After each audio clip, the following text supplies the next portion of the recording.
আজকে যে বিষয়ে গুরুত্বপূর্ণ আলোচনার বিষয় দেওয়া হয়েছে ইসলাম ও মাযহাব তুলনামূলক পর্যালোচনা। তার মানে আলোচ্য বিষয় থেকে বোঝা যায় একদিকে ইসলাম, একদিকে মাযহাব, এবং এই দুটোর তুলনা। কেননা দেখা যায় দুর্ভাগ্যজনক হলেও সত্য কথা যে আমরা মুসলিম, আমরা একটাই সর্বশেষ টেস্টামেন্ট আল কোরআন পৃথিবীর 180 কোটি মুসলিম আমরা বিশ্বাস করি। আজকে 180 কোটি যত মুসলিম আছে তারা কেউ বলে না যে কোরআনের মধ্যে আমাদের কোনো পরিবর্তন আছে। আমার কাছে যে কোরআন, আপনার কাছে সে একই কোরআন আছে। গোটা বিশ্ব জগতে মুসলিম জাতি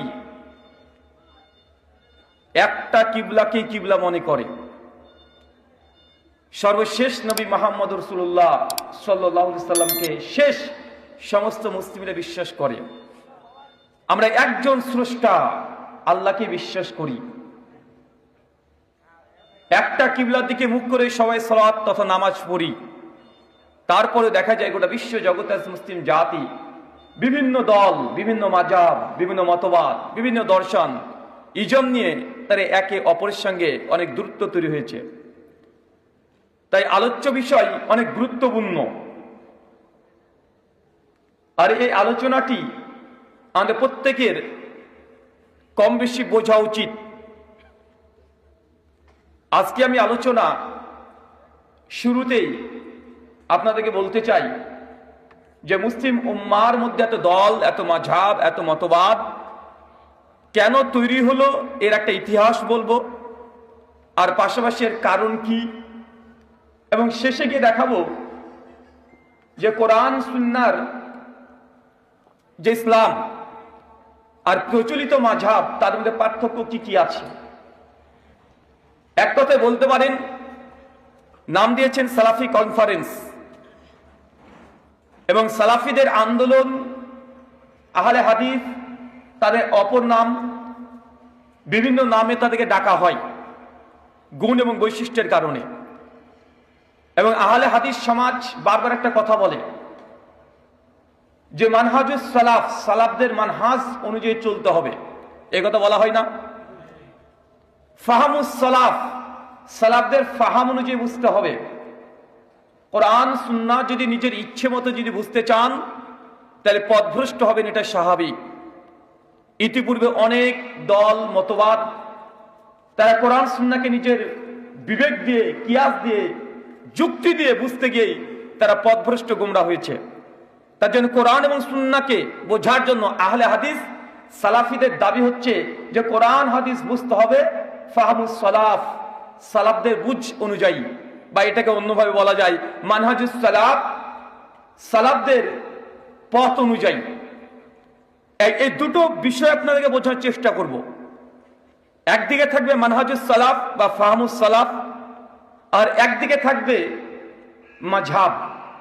মাযহাব এবং মানহাজের মধ্যে পার্থক্য কি, এই বিষয়টা ক্লিয়ার করব। আলোচনার মধ্যে চিৎকার হবে না, গান গজল কবিতা হবে না, শুধু উম্মাতকে নিজেদের মধ্যে দ্বন্দ্ব যে কলহ আছে এটা কেন হয়েছে, কেন হয়েছে এটাকে জানতে হবে। চলেন আজকের আলোচ্য বিষয় ইসলাম মাযহাব তুলনামূলক আলোচনা। আল্লাহ সুবহানাহু ওয়া তাআলা বলছেন কোরআনুল কারীম সূরা জুমার সূরা নম্বর 39 আয়াত নম্বর 17 এবং 18, আল্লাযীনা ইয়াসতামিউনাল কওল ফায়াত্তাবিউনা হাসানা উলাইকা আল্লাযীনা হাদাহুমুল্লাহ ওয়া উলাইকা হুম উলুল আলবাব। বাংলা ভাবার্থ, আল্লাযীনা ইয়াসতামিউনাল কওল, যারা মনোযোগ সহকারে কথা শ্রবণ করে।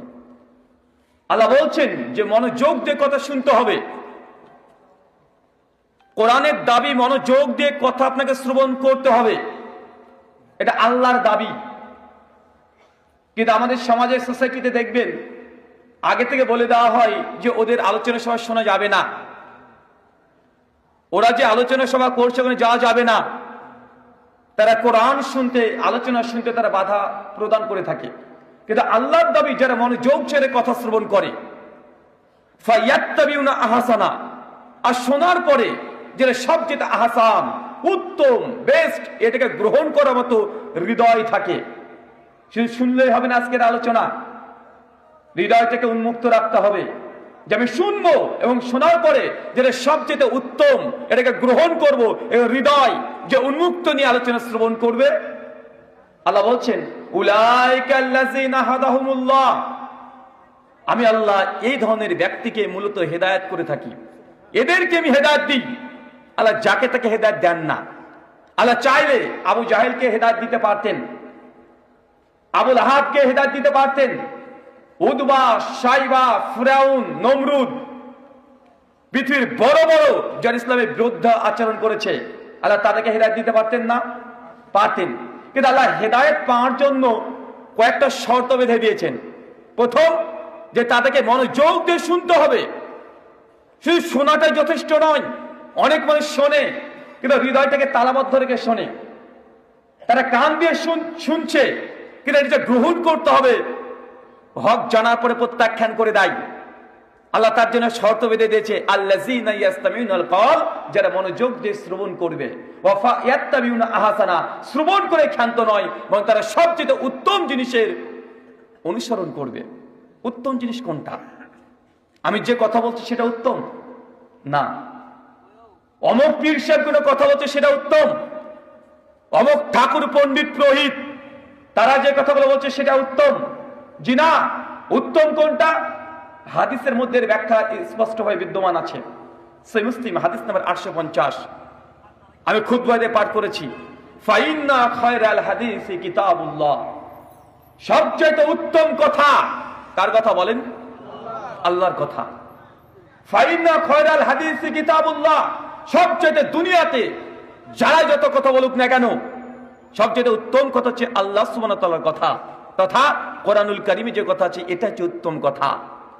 ওয়া খায়রাল হাদি হাদি মুহাম্মদ সাল্লাল্লাহু আলাইহি ওয়াসাল্লাম, এরপর দুনিয়াতে সবচেয়ে উত্তম কথা অ্যালবার্ট আইনস্টাইনের নয়, স্যার আইজাক নিউটনের নয়, বড় বড় সাহিত্যিক কবিদের কথা নয়। এরপরে সবচেয়ে উত্তম কথা যদি কারো হয়ে থাকে সেটা মুহাম্মদ রাসূলুল্লাহ সাল্লাল্লাহু আলাইহি ওয়াসাল্লামের কথা। তার মানে কোরআনের এই আয়াত যে আমাদেরকে আহসানের অনুসরণ করতে হবে, উত্তম জিনিসের অনুসরণ করতে হবে। উত্তম কোনো ব্যক্তির মধ্যে সীমাবদ্ধ নয়, উত্তম কোনো নির্দিষ্ট কোনো মাযহাব নয়, নির্দিষ্ট কোনো পীর সাহেব নয়, নির্দিষ্ট কোনো সংগঠন নয়। উত্তম জিনিস হচ্ছে কোরআনুল কারীমে যা আছে, হাদিসে যা আছে সেটা উত্তম, যদিও আপনার নিজের বিরুদ্ধে চলে যায়। আমি জানি এই হাদিস শুনলে আপনাদের মনে কেমন যেন করে, কেমন একটা করে। একটা হাদিস বলি, আপনি জানেন এই হাদিস শেখ আব্দুর রাজ্জাক বিন ইউসুফ হাফিজাহুল্লাহর মুখ থেকে 34 বছর ধরে আপনারা শুনে আসছেন। কেউ যদি জেনে বুঝে 1 টাকা সুদ খায়, মায়ের সঙ্গে জেনা করলে যে পাপ হয়, আপনি একাই সে পাপ করছেন। কত নিকৃষ্ট পাপ! একজন ব্যক্তি প্রতিবেশী একটা মেয়ের সঙ্গে জেনা করেছে, এটা পাপ। আরেকজন ব্যক্তি তার নিজের মায়ের সঙ্গে জেনা করেছে, এটাও পাপ।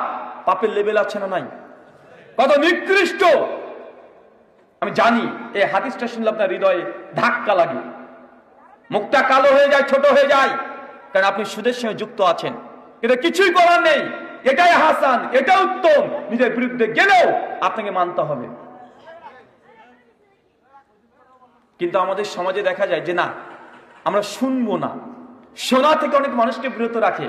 চাচা বলেন তো, হেদায়েত পেতে হলে কি করতে হবে? প্রথম শুনতে হবে। আবু জাহেল, আবু লাহাব শোনে নাই।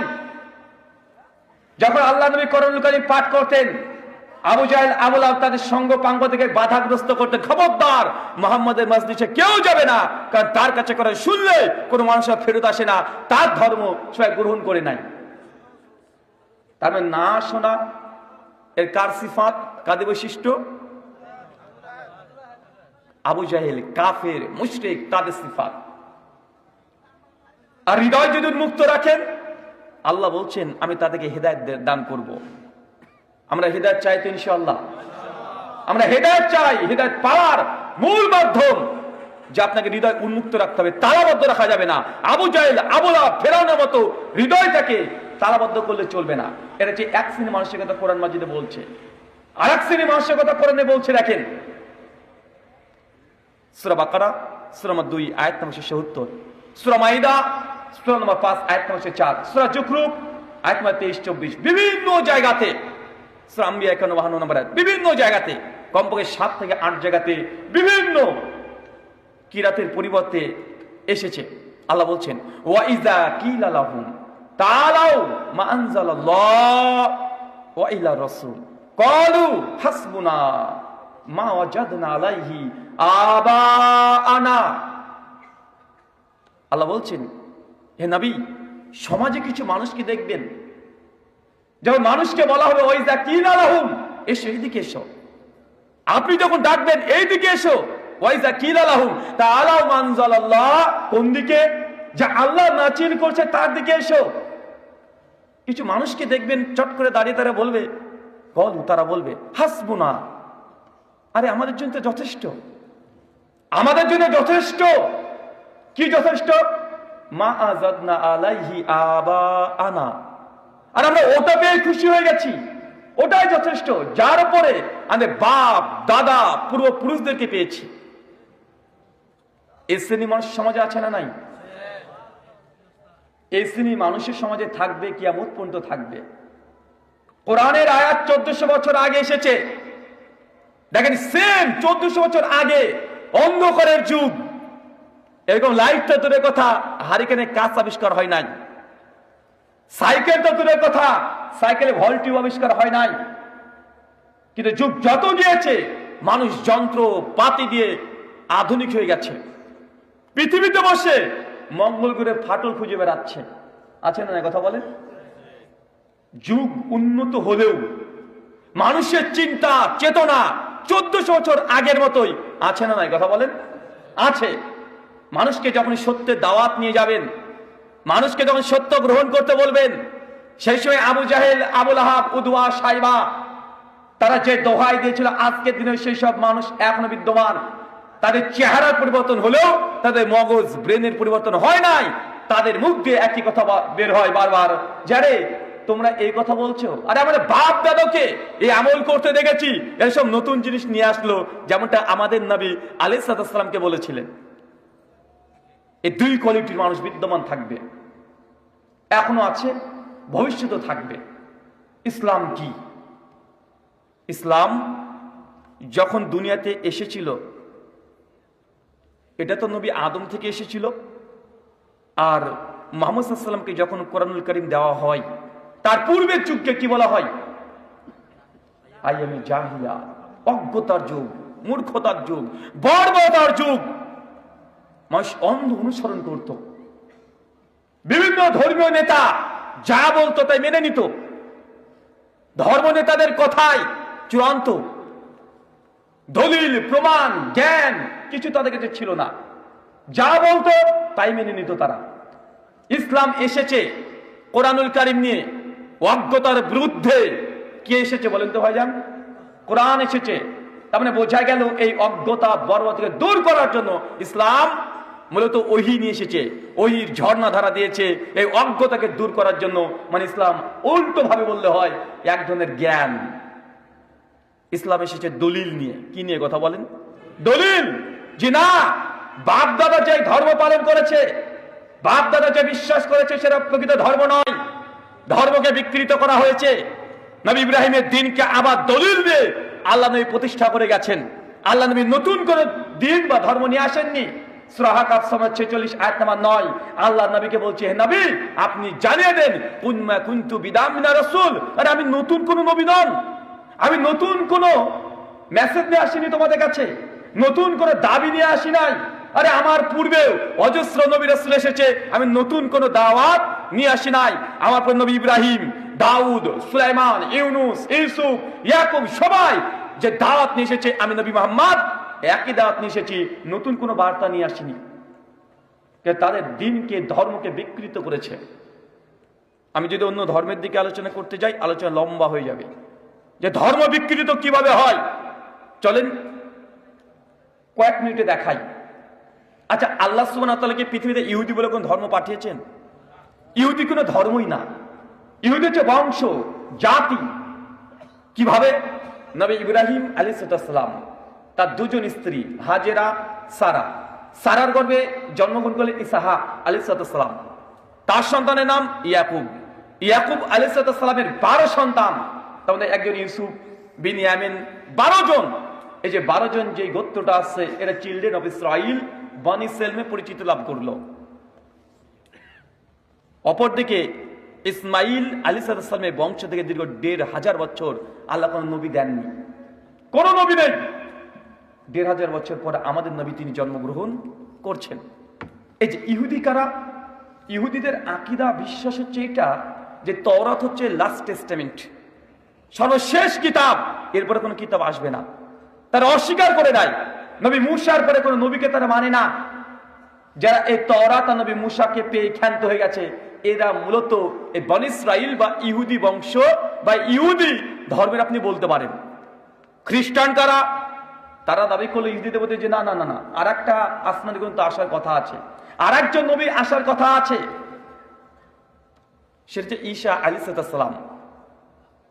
ইহুদিদের মধ্যে বেশ কিছু মানুষ নবী ঈসা যখন আসলেন তার দাওয়াতকে গ্রহণ করে নিলেন, তার ইনজিলকে গ্রহণ করে নিলেন। এবং ঈসাই যারা আছে খ্রিস্টান, তারা বললেন যে না, ঈসা আলাইহিস পরে, জিসাস ক্রাইস্টের পরে আর কোন আসমানি গ্রন্থ আসবে না, আর কোন নবীও আসবে না। তারা এখানে থেমে গেলেন। পরবর্তী সময় যখন নবী মুহাম্মদ রাসূলুল্লাহ সাল্লাল্লাহু আলাইহি সাল্লাম আসলেন, তখন ইহুদিরা যখন ঈসা নবীকে অস্বীকার করেছেন, আমাদের নবীকে অস্বীকার করে দিলেন। ঠিক খ্রিস্টানরা তারা সব নবীকে বিশ্বাস করলেন, কিন্তু সর্বশেষ নবী মুহাম্মদ সাল্লাল্লাহু আলাইহি সাল্লামকে অস্বীকার করে দিলেন। আচ্ছা বলেন তো, আল্লাহ সুবহানাহু ওয়া তাআলা তিনি যুগে যুগে জানিয়ে দিয়েছেন কার পরে কোন নবী আসবে, কি আসবে, সব জানানো আছে, কিন্তু অস্বীকার করে দিয়েছে তারা। নবীরা দাওয়াত নিয়ে এসেছে, মুজিজা দেখিয়েছে, অস্বীকার করে দিয়েছে। এইখান থেকে ধর্মগুলো তৈরি হয়েছে ধীরে ধীরে। আমাদের নবী আসলেন, দিন প্রচার করলেন, অনেকে গ্রহণ করেছে, অনেকে বর্জন করেছেন। আল্লাহ রাসূলের দুনিয়া থেকে বিদায় নেওয়ার পরেই আল্লাহ যখন দুনিয়া থেকে চলে গেলেন, সাহাবীদের একটা জামানা, মোটামুটি সেই সময়তে কোরআন এবং হাদিস, তাফসীর, ফিকহ পর্যাপ্ত পরিমাণে তারা লিখনির মাধ্যমে তা সংরক্ষণ করেনি। কিছু কিছু হাদিসের গ্রন্থ সাহাবীরা লিখতেন ব্যক্তিগতভাবে। যেন আব্দুল ইবনে আমর ইবনে আস, তিনি সহিফায়ে সাদিকা রচনা করেছিলেন। জাবের বিন আব্দুল্লাহ, তিনিও গ্রন্থ রচনা করেছিলেন। আবু হুরায়রা রাদিয়াল্লাহু আনহুর নামে হাদিসের গ্রন্থ পাওয়া যায়, সহিফায়ে হাম্মাম বিন মুনাব্বি। সাহাবীরা মোটামুটি অধ্যায় বেসিক তারা কিছু হাদিসকে লিপিবদ্ধ করতেন। তাদের প্রয়োজন ছিল না, কেন? কারণ তাদের সামনে নবী মওজুদ আছে। তা দেখছেন সাহাবীদের জামানা শেষ মোটামুটি 110 হিজরি। কত হিজরি বলেন তো? 110 হিজরি। এরপর তাবিনের যুগ চলে আসলো। এই সময় বিভিন্ন ইমাম একটার পর একটা জন্মগ্রহণ করছে। অনেকগুলো ইমাম আছে, কিন্তু আপনি যেগুলোকে চেনেন, এবং আমাদের প্রচলিত সমাজে যে 4টে মাযহাব প্রচলিত আছে, তাদের ব্যাপারটা শুধু আমি আপনাদেরকে বোঝানোর চেষ্টা করবো। এবার আসলেন পৃথিবীতে কুফা শহরে নোমান বিন সাবিত আল কুফি আল জ্যোতি, যাকে আপনি চিনেন আবু হানিফা রাহিমাহুল্লাহ নামে। তিনি জন্মগ্রহণ করলেন 80 হিজরি আর মৃত্যুবরণ করলেন 150 হিজরি। আল্লাহ নবী মৃত্যুবরণ করেছেন 11 হিজরি। প্রায় 69 বছর পর একজন বিখ্যাত আলেম, অনেকে বুঝে না যে হানাফি কি, খায় না গায়ে মাখে। হানাফি বলতে একজন ইমাম সাহেব, একজন আলেম, অনেক বড় আলেম। সেই সময় তিনি জন্মগ্রহণ করলেন, জন্মালেন 80 হিজরি, মৃত্যুবরণ করলেন 150 হিজরি। কুফাতে জন্ম, কুফাতে মৃত্যু। তিনি কোরআন হাদিস ঘেটে সেই সময় তার ইলম মোতাবেক যা আছে তিনি যে কোনো প্রশ্নের উত্তর দেওয়ার চেষ্টা করতেন। যেন আপনারা আসেন না, আইন হিসাবে কাছে আসছেন, বিনয় শাইখের কাছে প্রশ্ন জিজ্ঞেস করছেন, শাইখ এটার উত্তর কি হবে, এটার উত্তর কি হবে। তো সেই সময় ইমাম আবু হানিফা রাহিমাহুল্লাহ অনেক বড় মাপের একজন আলেম ছিলেন। মানুষের প্রশ্ন যেন আসতো, তিনি সেটা কোরআন সুন্নাহ যতটুকু তার বুঝ, যতটুকু তিনি জানেন, তিনি সেই সময় ফতোয়া দিতেন। এরপরে ইমাম আবু হানিফা রাহিমাহুল্লাহ একটা মাদ্রাসা খুললেন। কি করলেন? একটা মাদ্রাসা, মানে এমনই যে মাদ্রাসা হবে এমনটা নয়, দিন চর্চার জন্য তিনি বিভিন্ন ছাত্রকে কোরআন হাদিস ঠিক চর্চা করতে শুরু করে দিলেন। কথিত আছে 40 জন টোটাল ইমাম আবু হানিফা রাহিমাহুল্লাহর এই ফিকহি বোর্ডের মধ্যে 40 জন সদস্য ছিলেন। ইমাম মুহাম্মদ, কাজী ইউসুফ, ইমাম জুফার, আব্দুল্লাহ ইবনে মুবারক রাহিমাহুল্লাহ এবং 40 জন তার শাগরিদ। যখন কোনো প্রশ্ন আসতো তাদের কাছে, ইমাম আবু হানিফা রাহিমাহুল্লাহ একটা ফতোয়া দিতেন, তিনি যতটুকু বুঝেন কোরআন হাদিসের আলোকে। একই প্রশ্ন তার ছাত্রদের মধ্যে দিয়ে দেওয়া হতো যে এই প্রশ্ন এসছে, তোমাদের উত্তর কি? তারাও একটা উত্তর বের করতো কোরআন হাদিস থেকে। তারা চর্চা করতো সকলে মিলে। এটাকে বলা হয় ফিকহে হানাফি। কি বলা হয় বলেন তো? এটা যে ফিকহে হানাফি, একটা স্কুল অফ থট, একটা চিন্তা। এতদূর বুঝেন। 2, কিছুদিন পর 13 বছর পর আরেকজন ইমাম জন্মগ্রহণ করলেন 93 হিজরি। কত হিজরি? 93 হিজরি।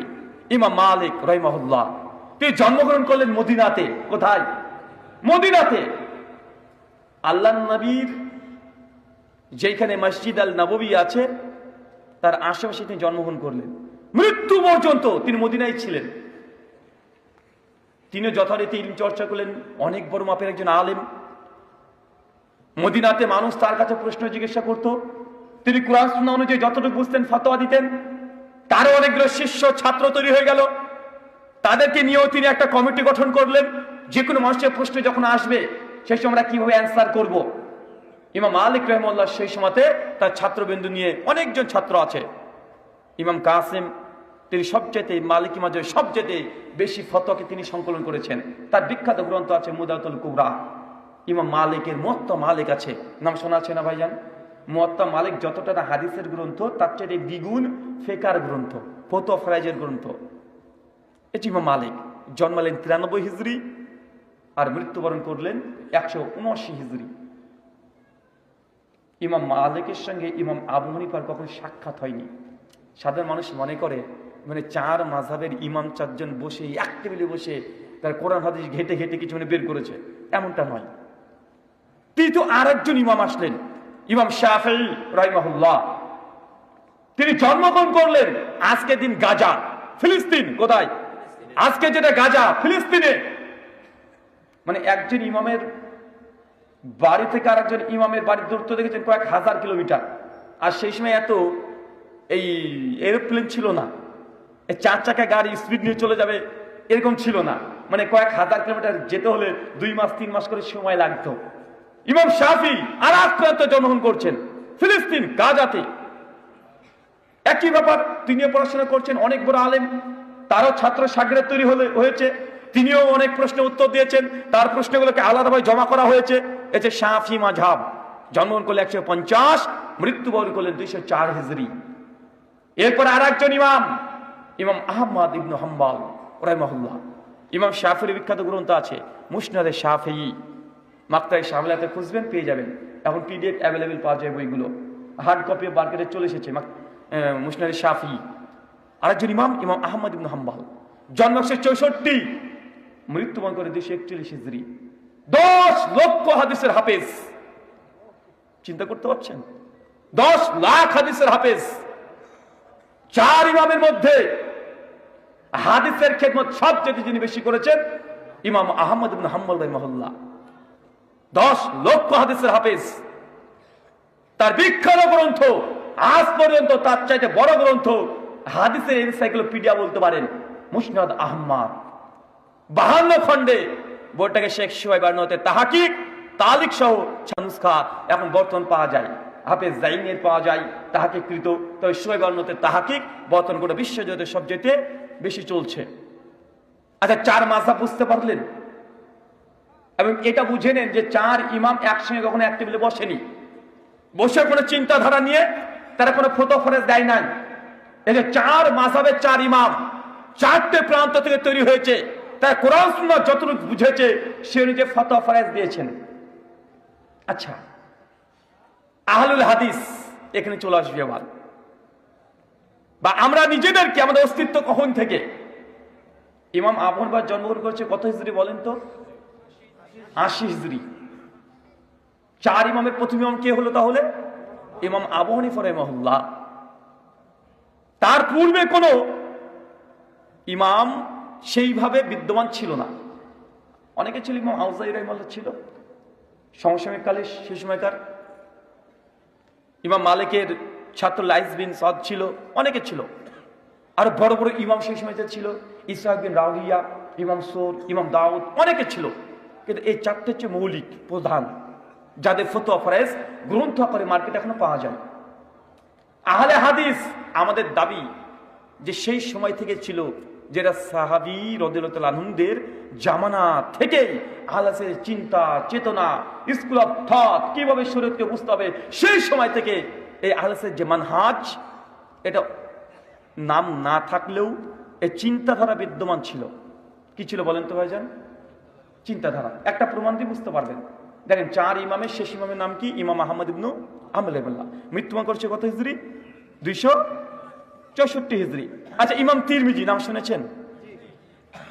জামে তিরমিজির লেখক, যারা সুনান তিরমিজি নামে পরিচিত আছে। তিনি জন্মগ্রহণ করছেন 209 হিজরি, মৃত্যুবরণ করছে 279 হিজরি। তিনি জামে তিরমিজি হাদিস না 2192 এবং 2229-এ কিতাবুল ফিতানের মধ্যে একটা হাদিস নিয়ে আসছে। মবিয়া ইবনু কুররাতা তার পিতার সূত্রে বর্ণনা করছেন, ইজা ফাসাদুল শাম ফালা খায়রা ফিকুম লা তাজালু তায়ফাতুন মিন উম্মতি মানসুরিন লা ইয়াজুরুহুম মান খাযালাহুম হাত্তা তাকুম সাআত। ক্বালা মুহাম্মদ বিন ইসমাঈলা ক্বালা আলী ইবনুল মাদিনী হুম আসহাবুল হাদিস। এই পয়েন্টটাকে মনে রাখেন। শেষ ইমাম কত মৃত্যুবরণ করছে? 264। ইমাম তিরমিজি মৃত্যুবরণ করছে কত হিজরি? 279। ইমাম তিরমিজি রাহিমাহুল্লাহ একটা হাদিস নিয়ে আসছেন নবীর পক্ষ থেকে, যে কিয়ামত পর্যন্ত একটা দল, তাইফে মানসুরা, সাহায্যপ্রাপ্ত দল, একটা হকের উপরে দল, এটা কিয়ামত পর্যন্ত থাকবে। এই দল কোন দল? কারা সেই? যে নবীর জামানায় থাকবে, সাহাবীদের জামানায় থাকবে, তাবেঈনদের জামানায় থাকবে, তারপরে প্রজন্ম থাকবে, কিয়ামত পর্যন্ত দল থাকবে। এই দল কখনো বিচ্ছিন্ন হবে না, হঠাৎ করে গজিয়ে যাবে না, যে আগে ছিল না পরে আসবে, এমনটা নয়। এই হাদিসের যখন ইমাম তিরমিজি লিখছেন তার জামে তিরমিজিতে 2192 নম্বর হাদিসটা খুলে দেখে নেবেন। ইমাম তিরমিজি বলছেন যে সাওয়ালতু মুহাম্মদ বিন ইসমাঈলা, আমি তখন আমার উস্তাদ ইমাম বুখারী, কে বলেন তো ইমাম তিরমিজির উস্তাদের নাম কি? ইমাম বুখারী। আমি ইমাম বুখারীকে জিজ্ঞাসা করলাম যে আল্লাহ যে বললেন যে হকপন্থী একটা জামাত, একটা দল থাকবে কিয়ামত পর্যন্ত, এই দল কোন দল? অনেকগুলো দল তৈরি হয়ে গেছে সেই সময়। 279 হিজরিতে, 38 হিজরিতে খারেজিরা বের হয়েছে, মুতাজিলা, জাহামিয়া, অনেকগুলো দল 38 হিজরির পর থেকে এগুলো ব্যাপক হারে বাড়তে শুরু করে দিয়েছে। আহলে তাশাইয়ুদ, শিয়া, জাইদিয়া, অনেক ফিরকা সেই সময় অলরেডি 88 হিজরির মধ্যে প্রায় না হলেও কয়েকশো দল, শাখা প্রশাখা বেরিয়ে গেছে। ইমাম তিরমিজি বলছেন তার উস্তাদ ইমাম বুখারীকে যে এই দল কোন দল? যে আল্লাহ নবী যে বললেন কিয়ামত পর্যন্ত হকপন্থীদের জামাত থাকবে, কারা? ইমাম বুখারী বলছে, ইমাম তিরমিজি যখন ইমাম বুখারীকে জিজ্ঞেস করছে, ইমাম বুখারী বলছে ইমাম তিরমিজিকে যে এই বিষয়ে সাওয়ালতু আলী ইবনুল মাদিনী, আমি আমার উস্তাদ আলী ইবনুল মাদিনীকে প্রশ্ন করেছিলাম। তুমি যেমন আজকে আমাকে প্রশ্ন করছো তিরমিজি, আমি আমার উস্তাদ আলী বিন মাদিনীকে প্রশ্ন করেছিলাম। আলী ইবনুল মাদিনী মৃত্যুবরণ করেছে 66 হিজরি, ইমাম তিরমিজির ইমাম বুখারীর উস্তাদ। তার বিখ্যাত গ্রন্থ আছে মুসনাদ আলী ইবনুল জাদ। আলী ইবনুল মাদিনী তিনি বলছেন যে এই দল হুম আহলুল হাদিস, তারা হচ্ছে আহলে হাদিস। এটা তিরমিজির মধ্যে স্পষ্ট বিদ্যমান। তার মানে বোঝা গেল যে আহলে যে চিন্তা, ইসলামকে বোঝার যে ধারা, চিন্তাধারা, তাদের একটা স্কুল অফ থট সেই সময়তেও আগে থেকে বিদ্যমান ছিল। প্রমাণ পাওয়া যাচ্ছে কি যাচ্ছে না? প্রমাণ পাওয়া যাচ্ছে। আচ্ছা চলেন, আলোচনা গভীর করব না, এবার মূল বিষয় যে এই মতপার্থক্য কি, আমরা আহলে হাদিস কিভাবে ইসলামটাকে চাই, আমরা আহলে হাদিস ইসলামটাকে কিভাবে বুঝি, এবং মাযহাবগত এরা ইসলামকে কিভাবে বুঝে। যারা মাযহাব মানছে তাদের চিন্তাধারা হচ্ছে এটা যে আমাদের ইমাম আবু হানিফা রাহিমাহুল্লাহ যা ফতোয়া দিয়েছে, নতুন করে গবেষণা করার কোনো সুযোগ নেই। তিনি সেই সময় যে ফতোয়া দিয়ে গেছেন, ফতোয়ার পৃষ্ঠায় পৃষ্ঠায় লেখা আছে, ওই ফতোয়াকে আমরা মানতে বাধ্য। নতুন করে এখানে আমরা কলমের ডগা আমরা দিতে পারবো না। তার ফতোয়াটাই শেষ ফতোয়া হয়ে গেছে, সেটা কোরআনের পক্ষে যাক অথবা বিপক্ষে যাক। আমি একাধিকবার দেখেছি তাদের বিভিন্ন গ্রন্থ থেকে তারা পরিষ্কার লিখেছে যে ইমাম আবু হানিফা রাহিমাহুল্লাহর বিরুদ্ধে যদি কোরআনের আয়াত চলে আসে, হাদিস চলে আসে, সাহাবীদের আমলও যদি চলে আসে, তারপর কোরআন হাদিস সাহাবীদের আমল গ্রহণযোগ্য নয়, বরং ইমাম আবু হানিফা রাহিমাহুল্লাহর কথাকে প্রাধান্য দিতে হবে। তাকলিদ এবং মাযহাব কি ও কেন, পৃষ্ঠা নম্বর 112, জাস্টিস তাকি উসমানের বই বাংলা অনুবাদ করেছে, বাংলাদেশ থেকে মাকতাবুল আজহার থেকে ছাপানো হয়েছে। উর্দু দিন মে তাকলিদ কি শেরি हैसियत, পৃষ্ঠা নম্বর 65, লাইন নাম্বার 9 থেকে 13-তে এই কথা লেখা আছে যে ইমাম আবু হানিফার ফতোয়াটাই হুজ্জাত, এটাই দলিল। কোরআন হাদিসে কি আছে আমাদের মতো ব্যক্তিদের জানার প্রয়োজন নেই। এই যে মাযহাব, যে ইমাম যা বলেছে সেটাই মানতে হবে, নতুন করে চিন্তা করার কোনো সুযোগ নেই। আর আহলে হাদিসের চিন্তা হচ্ছে এটা, তা নয় যে 4 মাযহাব আছে, 4 মাযহাবের যে জ্ঞান, 4 ইমামের যে জ্ঞান আমরা সম্মান করি, আমরা শ্রদ্ধা করি, আমরা দিন বোঝার ক্ষেত্রে তাদের সহযোগিতা নেই, তাদের ফাহিম, তাদের বুঝ আমরা সামনে রেখে আমরা একটা সিদ্ধান্ত নিই। চলেন আহলে হাদিসরা কিভাবে দিন বুঝে আপনাকে একটু বুঝিয়ে দিয়ে বার কয়েকটা মাসালা। এক,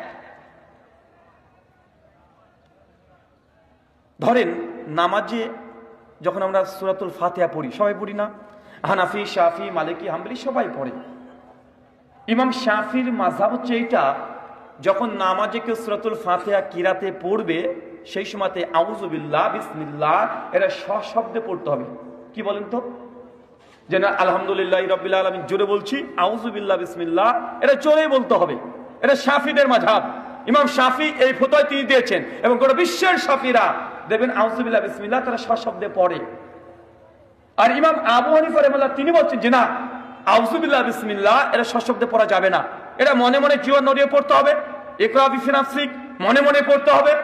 তারপরে কিরাতটা যদি সশব্দে হয় সশব্দে পড়তে হবে। এখন আহলে হাদিসরা দেখলেও যে না, দেখি তো ইমাম শাফি কি কি দলিল পেশ করেছে তার মাযহাবের পক্ষে যে আউযু বিল্লাহ বিসমিল্লাহ জোরেই পড়া লাগবে। দেখলাম যে ইমাম শাফি অনেকগুলো দলিল পেশ করেছে কোরআন হাদিস থেকে, অনেক যুক্তি পেশ করেছে। এদিকে ইমাম আবু হানিফা রাহিমাহুল্লাহ কি কি দলিল যুক্তি পেশ করেছে সেটা আমরা দেখলাম। দেখার পরে দেখছি যে না, ইমাম শাফি মূলত যে দলিলগুলো পেশ করেছে প্রত্যেকটা দলিলের মধ্যে দুর্বলতা আছে। যায়েব জামে তিরমিজির মধ্যে সশব্দে আউযু বিল্লাহ বিসমিল্লাহ বলার হাদিসও আছে, কমপক্ষে 3টে আছে। এটা প্রত্যেকটা হাদিসের হুকুম ইমাম তিরমিজি নিজে গারিব লিখে দিয়েছেন। শেখ আলবানী যায়েব বলেছেন, ইমাম হাজার আসকানি তালখিসুল হাবির মধ্যে যায়েফুজ জিদ্দান বলেছেন, ইমাম যাহাবি প্রায় সকল মুহাদ্দিস এই হাদিসগুলোকে যায়েব বলেছেন।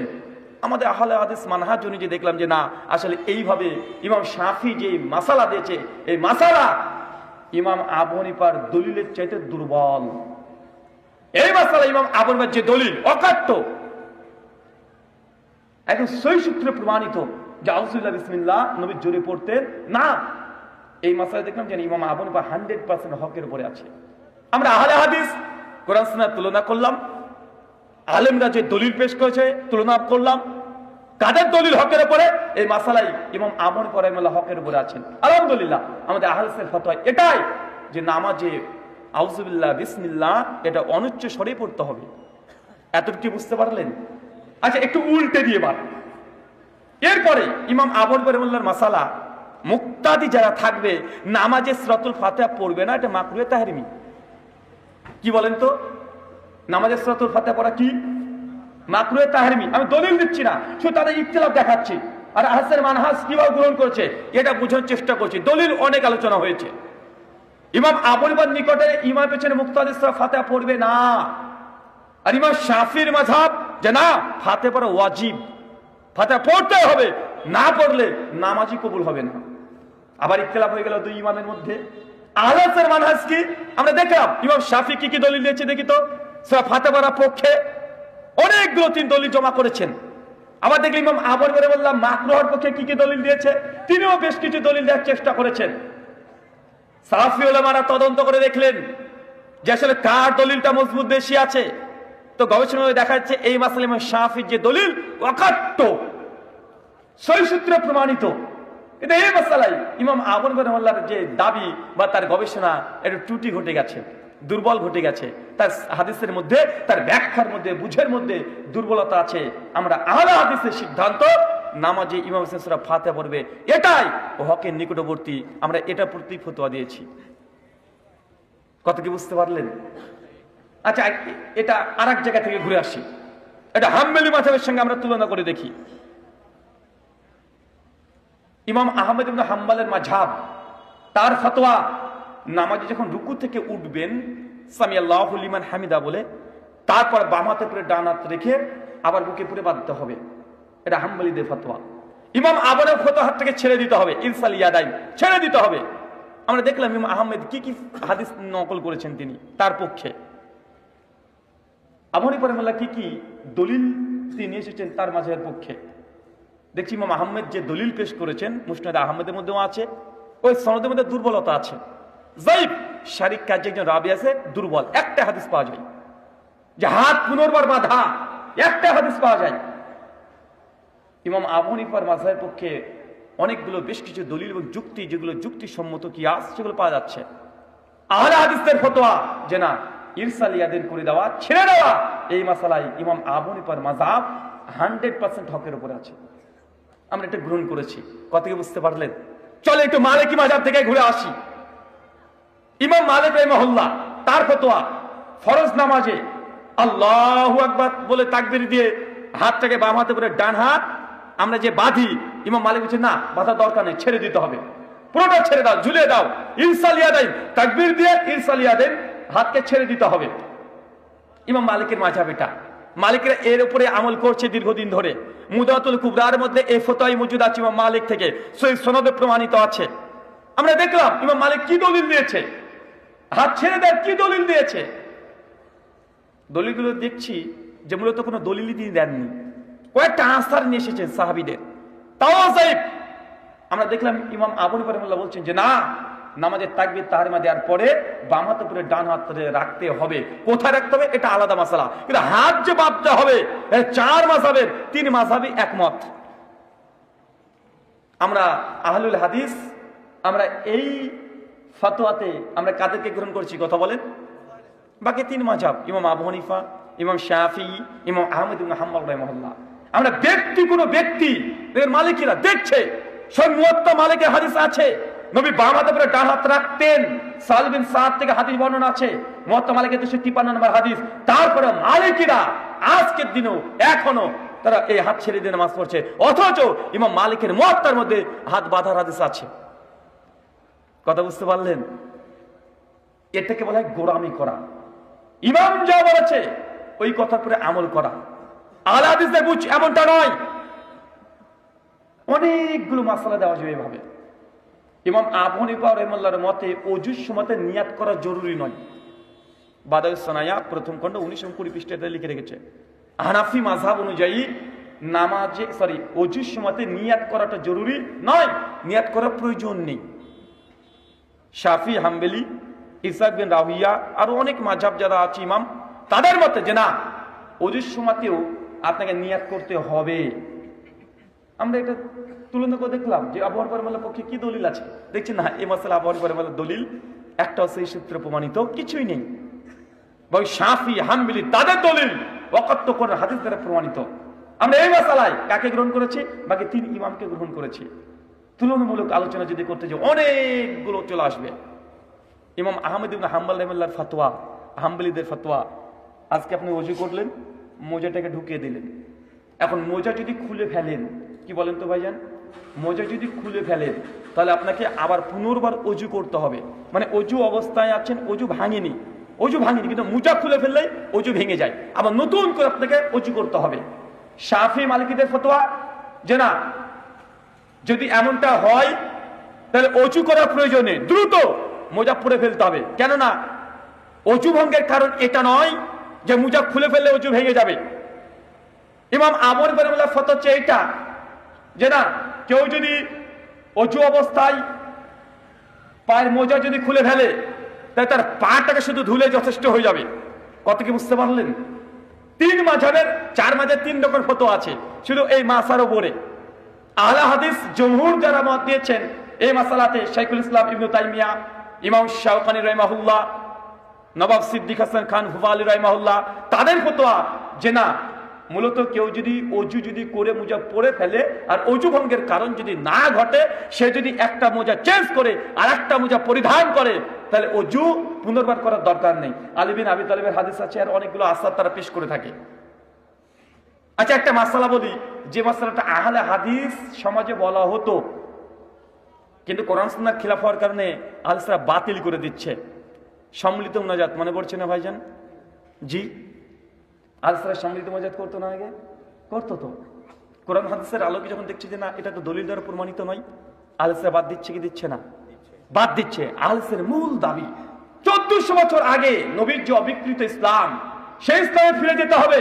সমাজে কোন আমল চলছে, কি চলছে এটা দেখার দরকার নেই, এই ইসলামে ফিরে যেতে হবে। তাই আহলের মধ্যে অনেক বিদআত অনেকগুলো ছিল, আস্তে আস্তে সবগুলো বর্জন করা হচ্ছে না হচ্ছে। আমরা কোনো অন্ধ অনুসরণ করি না, অন্ধত্ব আমাদের মধ্যে নেই। আমরা আহলে হাদিস এটাই বলি যে কোরআন সুন্নাহ বুঝতে হবে, ফাহমুস সালাফ, সালাফদের বুঝ অনুযায়ী। আমাদের নতুন কোন বুঝ, এই বুঝ গ্রহণযোগ্য নয়। আচ্ছা, আরেকটা ফতোয়ার কথা বলি। ইমাম আবু হানিফা রাহিমাহুল্লাহর ফতোয়া হচ্ছে, ফিকহে হানাফিদের ইজমাই ফতোয়া, তার রাজি কলিটাই বাদাস্তানের মধ্যে আছে, রুদ্দুল মুক্তারা আছে, হিদায়ের মধ্যে আছে, বিভিন্ন কিতাবে তারা ইজমাই তাদের ফতোয়া।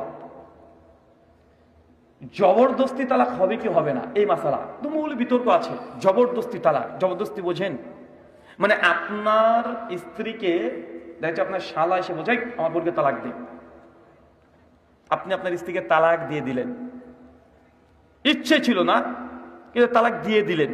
এরকম ঘটে না? ঘটে কি ঘটে না? ঘটে না? ঘটে। হানাফি মাঝের ইজমাই মাসালা হচ্ছে এটা যে তালাক হয়ে যাবে। কি হয়ে যাবে? তালাক হয়ে যাবে। কেউ যদি জবরদস্তি তালাক দেয়, আপনি ভাই তালাক দে, তালাক হয়ে যাবে। আহলেদের ফতোয়া এত সহজ নয়। আমাদের উস্তাদ কিফায়াতুল্লাহ সানাবিলি হাফিজাহুল্লাহ তার আহকামুত তালাকে তিনি আলোচনা করেছেন, দীর্ঘ আলোচনা করেছেন, প্রায় 40 পৃষ্ঠা আলোচনা করেছেন।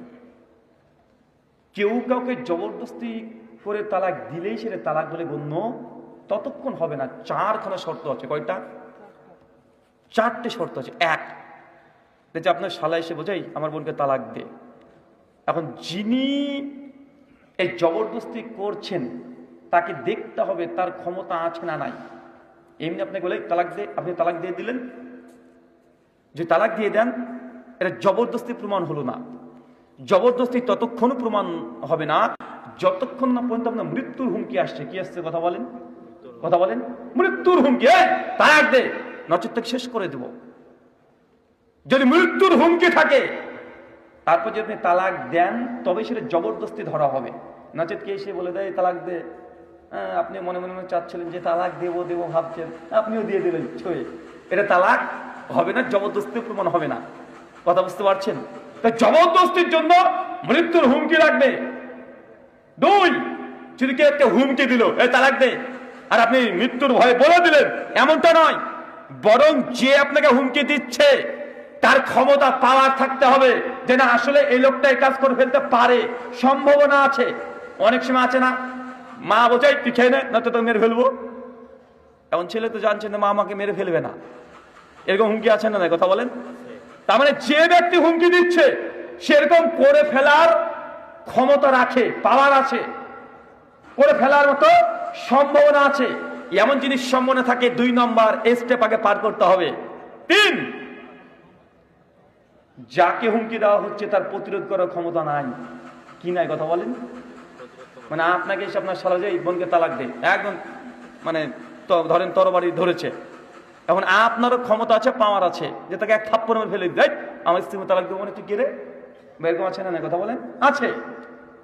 মানে যাকে জবরদস্তি করা হচ্ছে তার যদি প্রতিরক্ষা করা যদি সামর্থ্য না থাকে, তখন গুলো তার এই তালাকটা তালাক বলে বিবেচিত হবে না।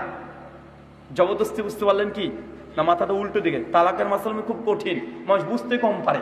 তালাকের মাসালা এমনি অনেক কঠিন। 1, জবরদস্তি কখন? যখন মৃত্যুর হুমকি দিচ্ছে।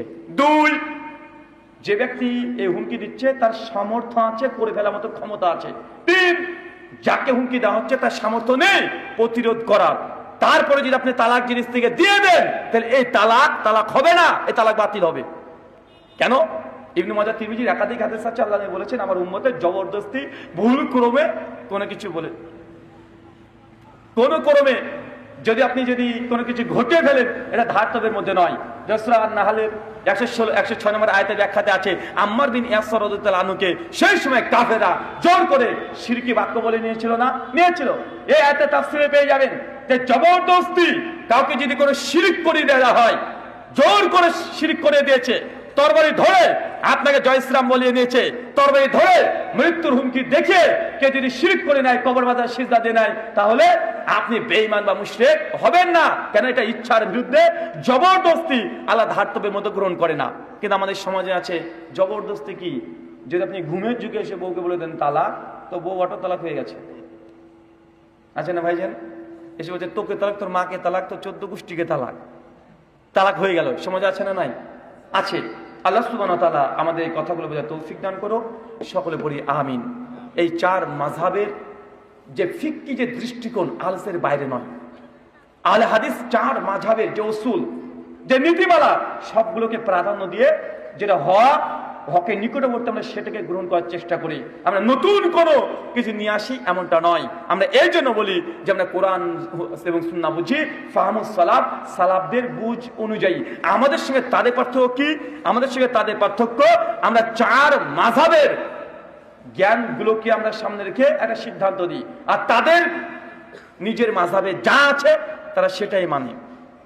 শেখ শাহরুল্লাহ মুহাদ্দিস দেলভী রাহিমাহুল্লাহ তার হুজ্জাতুল বালিগা প্রথম খণ্ডে 152 পৃষ্ঠায় 1176 লেখকের মৃত্যু, তিনিও বলেছেন যে 4th শতক পর্যন্ত 4 মাযহাব মানতে হবে, তাকলিদের সাক্ষী করতে হবে, এরকম কোনো কিছুই প্রমাণিত ছিল না। 400 বছর পর্যন্ত সালাফরা এইভাবে তারা কোরআন সুন্নাহ বুঝেছে। যখন তারা কোনো সমস্যায় পড়েছে, আলেমদের কাছে গিয়েছে যে এই সমস্যা কোরআন হাদিসে কি ফয়সালা আছে সেটা দেন। তারা এইভাবে দীর্ঘ 400 বছর ধরে ইসলাম এভাবে চলেছে। 400 বছর পরে এই 4 মাযহাবের তাকলিদ শুরু হয়ে গেল। আপনারা অবাক হবেন, 1300 হিজরিতে আমাদের যে কাবা দেখছেন, কাবা মামলুক যে সালতানাত আছে, এই সাম্রাজ্যের সময় কাবা চারদিকে 4টি ইমাম নিয়োগ করা হয়েছিল। 500 বছর মক্কাতে 4 ইমাম একই নামাজ পড়াতো। হানাফিরা তারা একটা দিকে নামাজ পড়াতো, শাফিরা আরেকটা দিকে, মালিকিরা আরেকটা দিকে, হাম্বলিরা আরেকটা দিকে। কেন? 400 হিজরির পরে তুমুল লড়াই মাযহাবিদের মধ্যে। এখন বাংলাদেশে প্রচার করা, দেখো আমরা 4 মাযহাব, আমরা 4 জন হকের উপরে আছি, আমাদের 4 মাযহাবের মধ্যে কোনো মতপার্থক্য নেই, কোনো দ্বন্দ্ব নেই। এটা মিথ্যা কথা। তারিখে বাগদাদ উঠিয়ে দেখেন, আর বিদায় ওয়ান নিহায়ের মধ্যে দেখেন যে শাফিরা হানাফিদের সঙ্গে কত লড়াই। বাগদাদের লাইব্রেরি, হানাফিদের লাইব্রেরি শাফিরা আগুন দিয়ে পুড়িয়ে দিয়েছে, শাফিদের লাইব্রেরি হানাফিরা পুড়িয়ে দিয়েছে। একে অপরের পিছনে নামাজ পড়া না জায়েজ, হারাম ফতোয়া দিয়েছে। শাফিরা বলেছে হানাফিদের মেয়েকে বিয়ে করা জায়েজ নয়, হানাফিরা বলেছে শাফিদের সঙ্গে সালাম কালাম জায়েজ নয়। বর্তমানে আপনার সুন্নিদেরকে দেখেন না, এর সঙ্গে বিয়ে করা জায়েজ না, ওকে সালাম দেওয়া জায়েজ না। এই জিনিস 4 মাযহাবের মধ্যে ছিল। 13 শতকের দিকে এত ইখতিলাফ, এত দ্বন্দ্ব, এত মারামারি। সেই সময়কার সরকার কাবাতে তখন এই বিশৃঙ্খলার কারণে হানাফিদের নামাজের, জোহরের নামাজের একটা টাইম, শাফিদের টাইমের সঙ্গে মেলে না। এখন কাবাতে কোন ইমাম সালাত আদায় করবে এই মতভেদ, তুমুল ঝামেলা, লড়াই। সেই সময়কার সুলতান যারা ছিলেন, যারা রাজা ছিলেন সৌদি আরবে, সেই সময় করলেন কি, তারা ফিকহি সিদ্ধান্ত নিলেন যে 4 ইমামের যে 4টে নামাজের ওয়াক্ত আছে, মানে জোহরের ওয়াক্ত দেখছে হানাফিদের 1টার দিকে, শাফিদের 12:45 দিকে, মালিকিদের 12টার দিকে। তো কি করে দেন কি, যে জোহরের নামাজ 4 ইমামের নেতৃত্বে পড়া হবে 4 বার, জোহর 4 বার, আসর 4 বার, মাগরিব 4 বার, 4 বার করে একই নামাজ 4 ইমাম পেছনে পড়া হতো। যারা আজকে বলছে বাংলাতে যেমন মাযহাবের মধ্যে কোনো দ্বন্দ্ব ছিল না, 4 মাযহাবের মধ্যে আমাদের ভ্রাতৃত্ব ছিল, এটা মিথ্যা কথা। তারা একে অপরকে কাফের ফতোয়া দিয়েছে। হানাফিদের ফতোয়া স্পষ্ট, তারা লিখে রেখেছে শাফিদের কাছ থেকে জিজিয়া নেওয়া এটা ওয়াজিব। জিজিয়া কার কাছ থেকে নাই? কার কাছ থেকে নেয়? কাফেরদের কাছ থেকে নেয়। তারা জিজিয়ার ফতোয়া দিয়েছে যে শাফিদের সঙ্গে মেয়ের তো বিয়ে দূরের কথা, জিজিয়া নিতে হবে। যে ক্ষমতা আমরা থাকি তাদের কাছ থেকে জিজিয়া নিতে হবে। এই মতবাদের কারণে দীর্ঘ 500 বছর, কত বছর? 500 বছর কাবাতে 4 মুসাল্লা ছিল। নিকৃষ্ট বিদআত, আব্দুল আজিজ বিন সৌদ যখন প্রথম ক্ষমতায় আসে 1925 খ্রিস্টাব্দে, মাত্র 99 বছর আগে, মাত্র 99 বছর আগে 4 মুসল্লাকে ভেঙে তছনছ করে দিয়ে এক ইমাম এসে নামাজ হচ্ছে। আলহামদুলিল্লাহ। মাঝহাবের গোড়ামি এই পর্যায়ে চলে গেছিল যে কাবাতে এক ইমাম এসে তার নামাজ পড়েনি, জোহরের নামাজ 4 বার পড়েছে। আজকে বাংলার মানুষকে উল্টো জিনিস দেখানো হচ্ছে। আল্লাহ সুবহানাহু ওয়া তাআলা মুসলিম উম্মাহকে তুমি হেফাজত কর, সকলে পড়ি আমিন। আহলে হাদিসদের শেষ একটা জাস্ট কোরআনের আয়াত, গোটা আহলে হাদিসের মানহাজ এর মধ্যেই লিপিবদ্ধ আছে। কোরআনুল কারীম সূরা নিসা সূরা নম্বর 4 আয়াত নম্বর 59, ইয়া আইয়ুহাল্লাযীনা আমানু, হে বিশ্বাসীগণ, আতিউল্লাহ, আল্লাহর আনুগত্য করো, ওয়া আতি রাসূল, রাসূলের অনুসরণ করো, ওয়া উলিল আমরি মিনকুম, আর তোমাদের মধ্যে যারা উলুল আমর আছে। উলুল আমর কারা? তাফসিরে সহিহ বুখারীতে বিভিন্ন ব্যাখ্যা এসেছে। উলুল আমর বলতে খলিফাকে বলা হয়েছে, দেশের শাসককে বলা হয়েছে। উলুল আমর বলতে ফোকাহাগণকে বলা হয়েছে। সব তাফসিরই সঠিক। আল্লাহ কোরআনে 3 নম্বর ব্যক্তিগত বলছে উলুল আমরি মিনকুম, তোমাদের মধ্যে যারা আলেম আছে, পীর সাহেব আছে, তাদেরকেও মেনে চলো। যারা সুবিধাবাদ তার কোরআন মাজিদের আয়াতের এখানে স্টপ করে দেয়, আর পড়তে চায় না। দেখেছেন না ভাইজান? যখন মাযহাব মানার দলিল দেয়, তাদেরকে যখন প্রশ্ন কি যে ভাইজান আপনার মাযহাব কেন মানেন, কেন তাকলিদ করতে হবে, তাদের জবাব দেবেন আমার কিউট বয় এই জবাবই দিয়েছে। কিউট বয় বলছে আমরা তাকলিদ এই জন্য করি যে কোরআন হাদিস মহাসমুদ্র, এখান থেকে মণিমুক্তা বের করা সবার দ্বারা সম্ভব নয়। আমরা সাধারণ মানুষ কোরআন হাদিস বুঝে যে সব কিছু মাসালা বের করতে পারবো, এটা আমাদের দ্বারা সম্ভব নয়। এই জন্য তো মাযহাব মানি, মানে তারা কোরআন হাদিস বুঝে না, বিধায় তার যে কোনো একটা মাযহাবের ইমামের ফতোয়াকে মানছে। তো যখন তাদেরকে প্রশ্ন করি যে ভাই মাযহাব মানতে হবে তার দলিল কি, কোরআনের আয়াত থেকে দলিল নাই। একটু আগে বললো যে আমরা কোরআন বুঝি না, এই জন্যই মাযহাব মানি। আবার মাযহাব মানার দলিল কি? কোরআনের আয়াত দিয়ে দলিল দিচ্ছে। তার মানে এটা সবিরোধিতা হচ্ছে না ভাইজান? আর তুমি মাযহাব তো মানছো এই জন্য দাবি করলে যে কোরআন বুঝো না, হাদিস বুঝো না, এই জন্য যদি মাযহাব মানা লাগে তো মাযহাব মানার দলিল তুই কোরআন থেকে বের করলে কিভাবে বাছা? এই দলিল কি ইমাম আবু হানিফা দিয়েছেন? উত্তর হচ্ছে না। বলছে এই যে বলছে উলুল আমরি মিনকুম, তোমাদের মধ্যে যারা আলেম ওলামা আছে তাদেরকে মেনে চলো। আমার সাদা মনে সাদা প্রশ্ন, বলেন তো উলু এটা এক বচন না বহু বচন? বহু বচন। তার মানে বোঝা গেল কমপক্ষে আরবিতে সিগায় জামা হওয়ার জন্য কমপক্ষে 3 লাগে। কয়টা লাগে? 3 লাগে না? তার মানে যদি মাযহাব মানতে হয় একসঙ্গে কয় মাযহাব মানতে হবে? 3 মাযহাব। তাকে প্রশ্ন করেন ভাইজান আপনারা কয়টা মাযহাব মানেন? বলছে 4 মাযহাব হচ্ছে বারহা। মাযহাব কয়টা বারহা? 4 মাযহাব। তো ভাই কতটা তুমি মানো? বলছে আমি একটা মানি, বাকি 3টা। বলছে ওগুলো ঈমান রাখলে হয়ে যাবে। মুকসুদুল মুমিনিন 195 পৃষ্ঠায় লেখা আছে 130 ফরজ। কত ফরজ? কথা বলেন। 130 ফরজ, অনেক ফরজ, 5 ওয়াক্ত নামাজ ফরজ, 30 রোজা ফরজ, এইভাবে যোগ করতে করতে করতে শেষে লেখছে 130 ফরজ। তার মধ্যে লেখা আছে 4 মাযহাব মানা ফরজ। তা আমি একজন ওই লেখক, মানে যিনি বই বিক্রি করছিলেন, বইটা যখন কিনতে গিয়েছিলাম, তো যখন ওটা প্রথম আমি যখন পেয়ে গেলাম 115 পৃষ্ঠায়, আমি লোকটাকে বলছি যে উনি একজন আলেম ছিলেন, আজ মৌলানা আপনি? যে জি আমি মৌলানা। আজ এই গ্রন্থে লেখা আছে 30 ফরজ, এই যে 4 মাযহাব, 5 ওয়াক্ত নামাজ ফরজ, 30 রোজা ফরজ। তো সেই সময় চলছিল তো যে 12 সাল। আমি তখন বললাম যে মৌলানা সাহেব এবছর রোজা কয়টা হয়েছে? বলছে বাবু এবছর তো 29টা হয়েছে। আচ্ছা বইয়ে যে লেখা আছে 30 রোজা ফরজ, আপনি তো একটা এই বছর 2012-তে 29টা রোজা করেছেন, তো বইয়ে যে লেখা আছে 130 ফরজ, তো একটা তো কমে গেল। 4 মাযহাবের তাকলিদ শুরু হয়েছে যে আমাদের ইমামকে মানতে হবে, বাকি কারোর দিকে যাওয়া যাবে না। এটা 400 বছর পর্যন্ত ছিল না। আর আল্লাহ নবী বলেছেন জান্নাতি দল, হকপন্থী দল কারা? তাইফে মানসুরা কারা? লা তাজালু তাইফাতুম মিন উম্মতি মানসুরিন, লা তাজালু, হকপন্থী জামাতটা ধারাবাহিকভাবে থাকবে, সব সময় থাকবে। এই মানহাজ দৃষ্টিভঙ্গি সব সময় থাকবে। এখন বলেন তো ইমাম আবু হানিফার জন্মের পূর্বে হানাফি বলে কোনো মাযহাব ছিল? ইমাম শাফির জন্মের পূর্বে শাফি ছিল? ইমাম মালিকের পূর্বে, ইমাম আহমদের পূর্বে? তা যারা বলছে যে আমাদের মাযহাবটাই হক, বাকি সব বাতিল, তো ইমাম আবু হানিফার জন্মের আগে তো কোনো মাযহাবই ছিল না। কেউ যদি বলে যে আদম আলাইহিস সালামের পূর্বে মানুষ ছিল, সে মানুষ না পায়জামা? হ্যাঁ, আর ইমাম আবু হানিফার পূর্বে তো কোনো হানাফি মাযহাব ছিল না, তো 69 বছরটা যে সময় ফাঁকা ছিল, সেই সময় কি মানা হতো? সেই সময় কি মানতো? কোরআন এবং হাদিস। কোরআন হাদিসের বিরুদ্ধে যদি সাহাবীদের সঙ্গে দ্বন্দ্ব লেগে গেছে, এক সাহাবীকে মানেনি, পরিবর্তন করে দিয়েছে, বাতিল করে দিয়েছে, অনেক দৃষ্টান্ত আছে। একটা দিয়ে আলোচনা শেষ করব। জামে তিরমিজি 824 নম্বর হাদিস। ওমর ইবনুল খাত্তাবের কাছে একজন শামবাসী সিরিয়া থেকে একজন এসে বলছে, ওমর, হজে তামাত্তু জায়েজ না নাজায়েজ? ওমর বিন খাত্তাব ইসলামের খলিফা, তিনি বলছেন, আরে হজে তামাত্তু নাজায়েজ, করা যাবে না। ওই শামবাসী ওমর বিন খাত্তাবের সন্তান ইবনু ওমরের কাছে এসেছে, এবার বলছে, এই ইবনু ওমর, হজে তামাত্তু জায়েজ না নাজায়েজ? ইবনু ওমর বলছে জায়েজ। প্রশ্নকারী চট করে, তোমাকে মানবো না, তোমার বাপকে মানবো? তোর বাপ বলছে না জায়েজ, তুমি বলছো জায়েজ। ওমর ইবনুল খাত্তাবকে সামনে যখন এই কথা বলেছে, সেই সময় ওই প্রশ্নকারী বলছে যে তোমাকেও মানবো না, তোমার বাপকেও মানবো না। ইবনু ওমর বলছে যে আল্লাহ নবী হজে তামাত্তু করেছে। ওই সাহাবী তখন বলছে যে তোমাকেও মানবো না, তোমার বাপকেও মানবো না, আল্লাহ নবী যে আমলটা করেছে সেটাকে আমি গ্রহণ করব।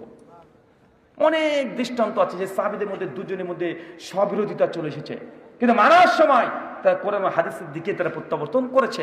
শাইখুল ইসলাম ইবনে তাইমিয়া রাহিমাহুল্লাহ এই বিষয়ে গ্রন্থ রচনা করা আছে, আপনার গ্রন্থগুলো পড়তে পারেন। শুকরান, জাযাকাল্লাহ খায়রান, বারাকাল্লাহ ফিক। আল্লাহ